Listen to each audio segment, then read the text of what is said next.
Another update ganap sa napakaganda at walang kupas na si Gretchen Barreto na inirampa ang kanyang looks pagkatapos ng kanyang hair and makeup.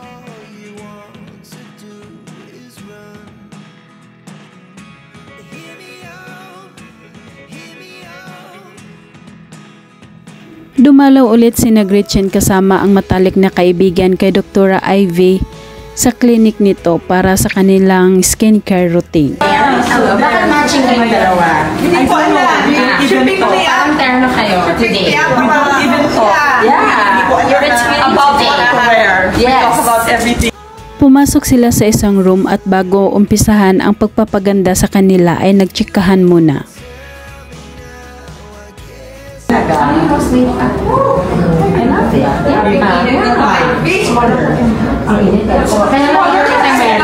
Working out. Just working out. Ini-explain ni Dr. Ivy sa kaibigan ni Gretchen ang kanilang gagawing procedure habang nakikinig lang si Gretchen sa kanila. It makes your arms. Kasi muscle like with the movements and it's twice a week or once a week.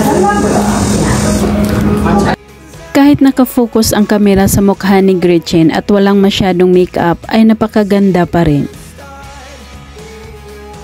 Fine lines and wrinkles on the under eye area. Ayan. Which we all get, diba? Because we smile a lot. We're always... Because we're aging. I'm trying to be part of it. Inamin naman ni Gretchen na talagang tumatanda na siya kaya kailangan alagaan ng beauty. So, pero ako nag-i-enjoy, kailangan niya kalaki yung earrings niya. Kailangan may kasama magandang earrings. Para naman, maganda. That's just to feel good. Of course.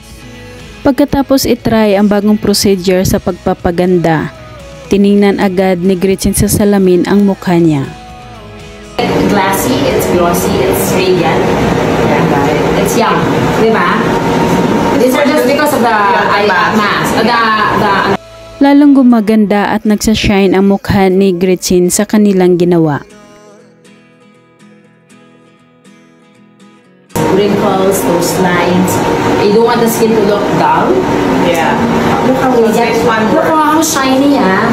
Very Korean skin. Super shiny. Dahil naalis ang makeup niya sa ginawa nilang Radiant Skin, bago umalis ay nag-lipstick muna si Gretchen. And that's a lip balm. At the same time, it gives you a little bit of a lip tint. But it's very moisturizing and hydrating. Oh, like what you gave me. Actually, Mahilig si Gretchen sa mga malalaking alahas, tulad na lang ng suot niya ngayon na malaking hikaw at bracelet. It actually goes with the color of your lips. Yeah. But it's a light lip balm. Yeah.